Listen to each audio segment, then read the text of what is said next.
আমি আপনাকে রমাদানুল মুবারকের মধ্যে সবচেয়ে সহজ তরিকায় কোরআন খতম দেওয়ার যে পন্থা সেটা বলে দিচ্ছি। আলহামদুলিল্লাহ, রমাদানুল মুবারকের চাঁদ দেখা গেছে এবং আমরা বর্তমানে এখন রমাদানুল মুবারকের মধ্যে অবস্থান করছি, কারণ আরবিতে যেই মাসটা হয়, যে দিনটা হয়, সেটা রাত থেকেই শুরু হয়, পূর্বের রাত থেকে শুরু হয়। তো রমাদান মাস এটা হচ্ছে ইবাদতের মাস, অর্থাৎ এই মাসের মধ্যে কোনো ইবাদত করলে সেটার ফজিলত অনেক বেশি গুণে পাওয়া যায়।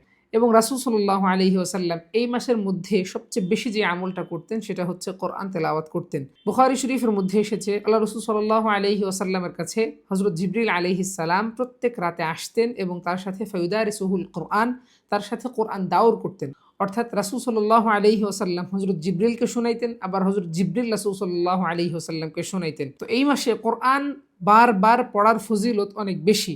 আমি আপনাকে রমাদানুল মুবারকের মধ্যে সবচেয়ে সহজ তরিকায় কোরআন খতম দেওয়ার যে পন্থা সেটা বলে দিচ্ছি।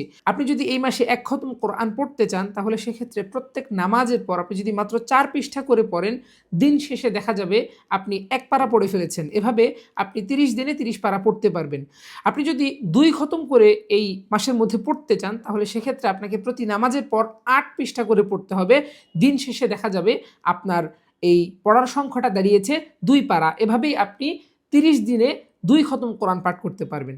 আল্লাহ তাআলা আমাদের সকলকে খুব বেশি বেশি কোরআন পাঠ করার তৌফিক দান করুক।